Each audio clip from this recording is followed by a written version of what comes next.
The nightly drinking. Why should I oppose it? Go forth and array yourselves in golden garments.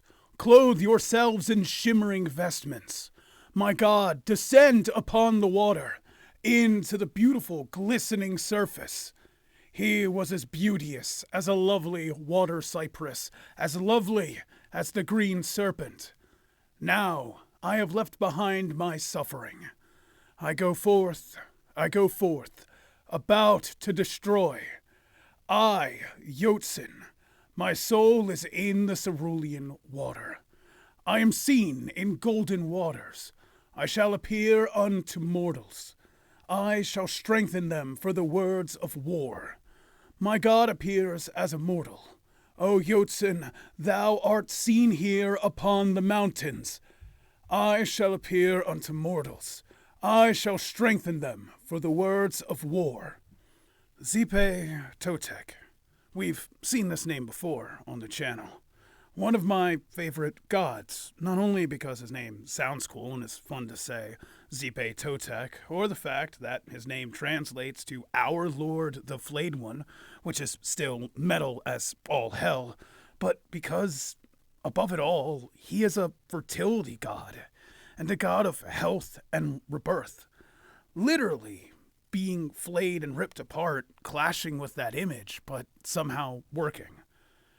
How can that be, though? How can this torn apart man be growth and prosperity, change and newness? Well, the answer's kind of simple. Imagine, if you would for a second, that it's 1350-ish. You live on the outskirts of Tenochtitlan as a humble farmer, and it's time to harvest your primary crop, maize. To get to the fruit of the plant, you pry the husk. One leaf, then two, then three, until the goldish, orange, red, or even purple kernels become visible within. You harvest some of the kernels, of course, and eat it. But others, you take a handful. You peel the skin from the kernel, or plant it in the ground. These kernels being laid for next year's plant, next harvest. Flaying of the maize, removing its leaves, is not only a sign of the harvest, but what is to come, a supply of food and security in a culture that can prove violent and ever-changing at the worst of times. That ripping free of those husk leaves, that succulent sweet corn within, that is Xipe Totec. That is how a god can be seen as an agricultural deity, despite being ripped open, laid bare, his skin wreathed around him like a cloak.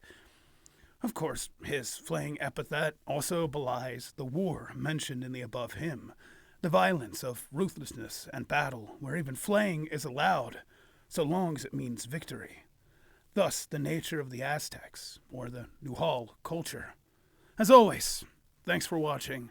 Stay hydrated and be good people.